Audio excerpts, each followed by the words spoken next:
Bom dia, galerinha. Estamos de volta para mais uma aula remota, né? Hoje é a nossa 11ª aula remota, dia 19 de maio de 2020, terça-feira, aula de Ciências e Religião.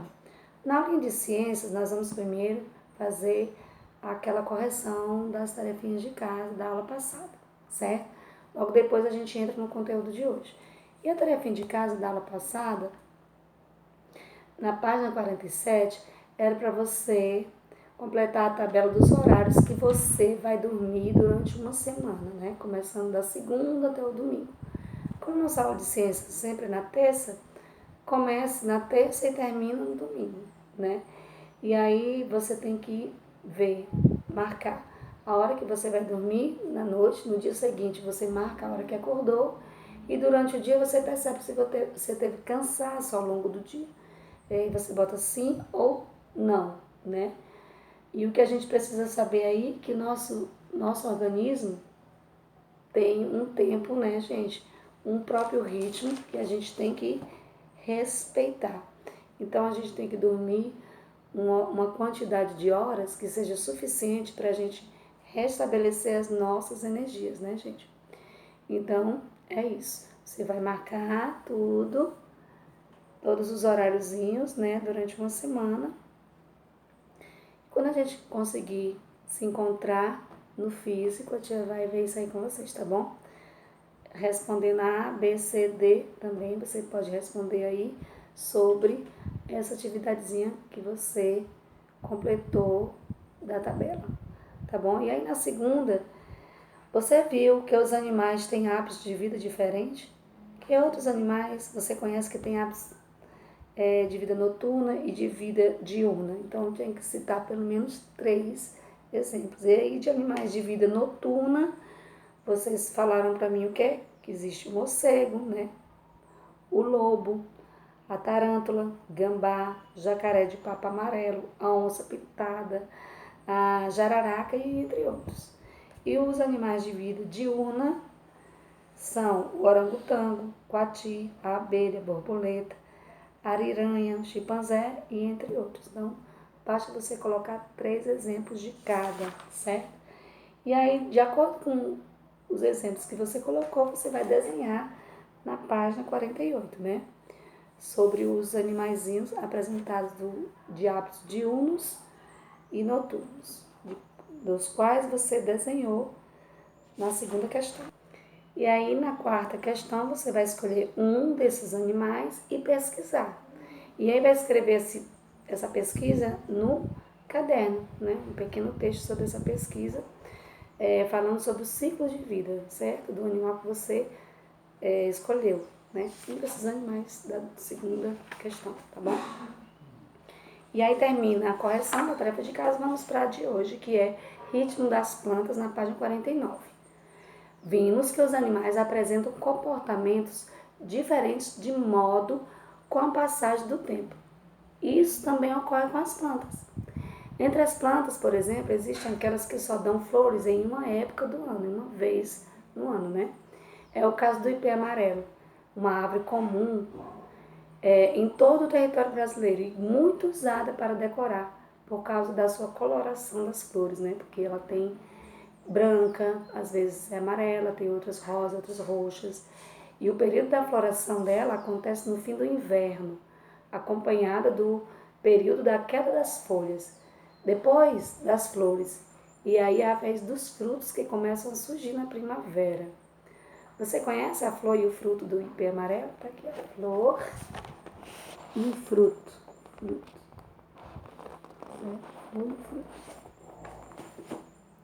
Depois que as flores do ipê caem, surgem os frutos que são em forma de vagem, como a gente acabou de ver na imagem. Depois que secam, eles se abrem e soltam as sementes, que são leves e facilmente levadas pelo vento. Uma outra planta que é bem diferente do ipê é o hibisco, uma das plantas mais cultivadas no jardim brasileiro, devido ao seu rápido crescimento e beleza. É um arbusto que pode atingir até 2 metros de altura. E há muitas variedades que podem apresentar flores das mais diversas formas, tamanhos e cores. A floração acontece durante um longo período do ano. Olha a imagem, gente, do hibisco. Linda, né? As flores do hibisco não aguentam o frio forte, nem a geada, certo? Por isso são plantas de sol direto e de muita luz. Na página 50, existem ainda plantas cujas flores se abrem e se fecham de acordo com o período do dia. A planta conhecida como 11 horas é um exemplo. Ela tem esse nome porque todos os dias, aproximadamente às 11 horas da manhã, as suas flores se abrem, fechando-se mais no fim do dia, quando a noite vem chegando. Ó, a imagem da flor aberta e da flor fechada durante a noite. Ao contrário da planta 11 horas, a planta popularmente conhecida por dama da noite floresce apenas no período noturno.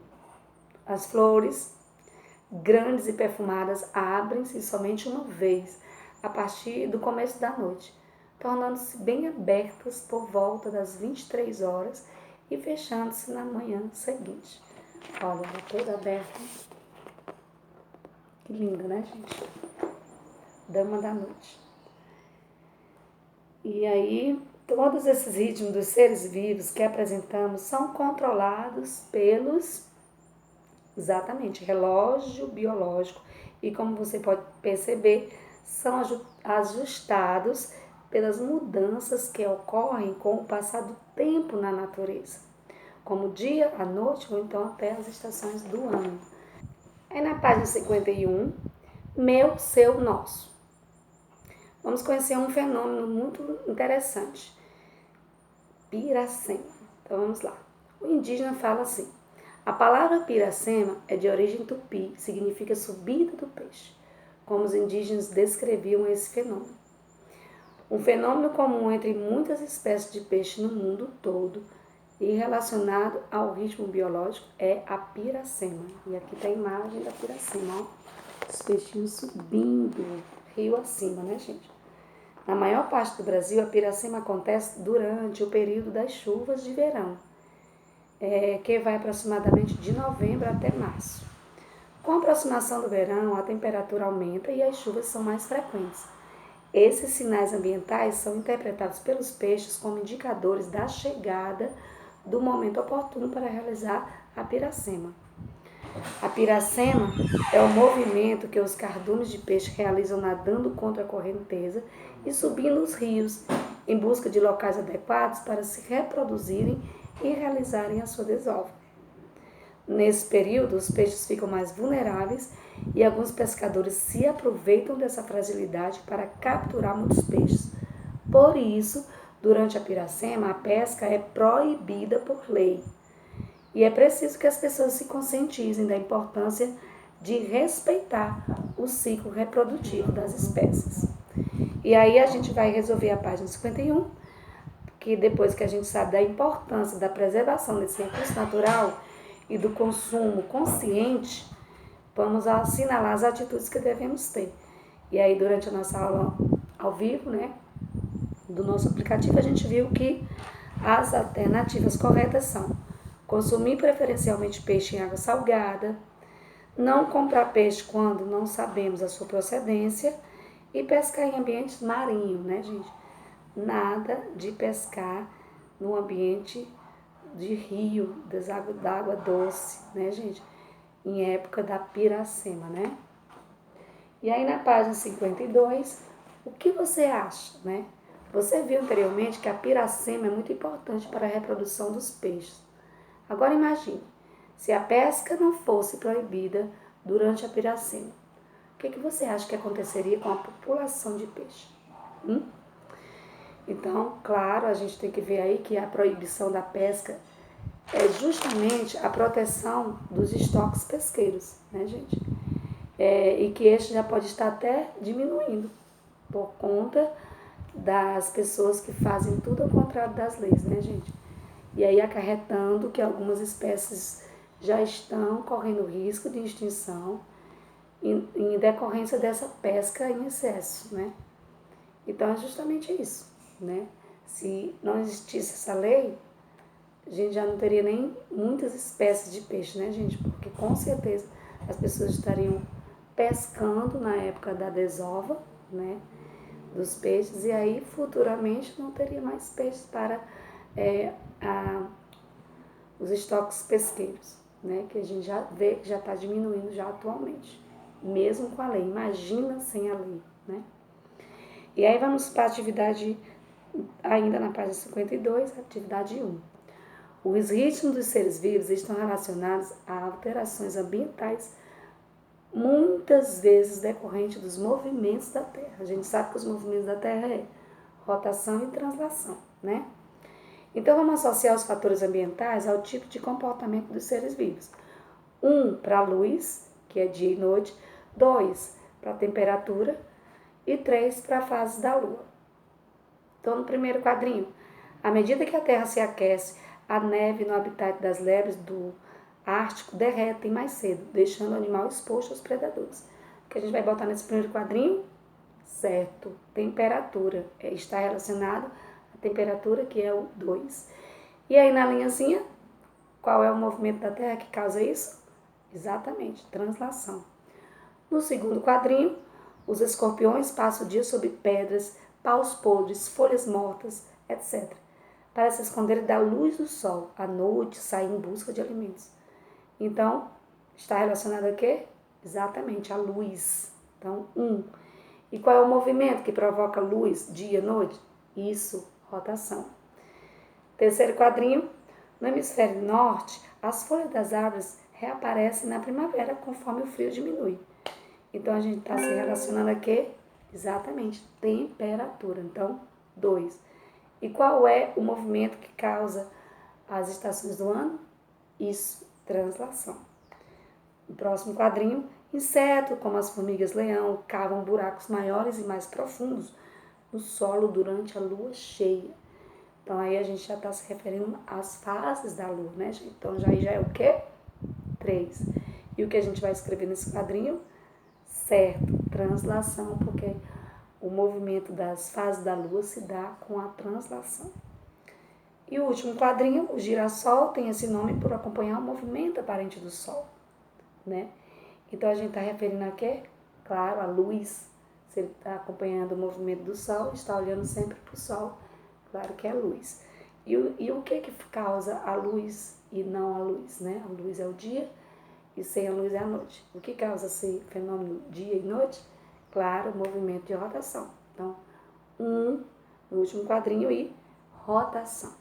E aí a gente encerra a tarefinha de classe, páginas 53 e 54, casa, encerrando assim o volume 1. E aí vamos para religião. Em religião, a tia passou sobre, na tarefinha de casa para vocês, me listar, né, fazer a lista dos principais deuses gregos. E aí eu pedi para vocês me responderem quem era a deusa da beleza e do amor, né? E aí vocês me responderam que é quem, gente? Exatamente, Afrodite. E o deus da luz, vocês me responderam? Apolo, exatamente. Deus da guerra, Ares. Deus da lua, Artemis. Deusa da sabedoria, Atena. Deusa da terra, fértil. E aí, Deméter, né? Deusa da festa, do vinho e do prazer, Dionísio. Deusa do amanhecer, Eos, né? Cetuzinho não é Eos. O deus do amor, Eros. E o deus do submundo, Hades, né, gente? Só aqui com um H na frente. E o deus do sol, Hélios. Deus do vento, Hermes. Deusa dos céus, maternidade e matrimônio, isso, Hera, né? E aí depois, continuando, deusa do fogo, Héstia. Deusa que representa as estações do ano, e aí, horas. Deusa da memória, Mnemose, né? Mnemosine.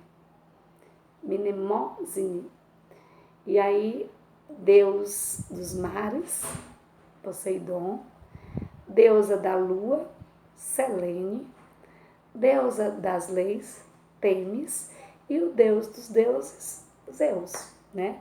E aí a tia pediu o que para você escolher dentre esses deuses. Você vai fazer uma pesquisa, certo? Sobre um desses deuses, colocar no seu caderninho para a próxima aula a gente conferir o deus grego que você escolheu e o que você pesquisou, tá bom, meus amores? Então a gente encerra por aqui nossa aulinha de hoje e até amanhã, se Deus quiser, com mais uma aula remota.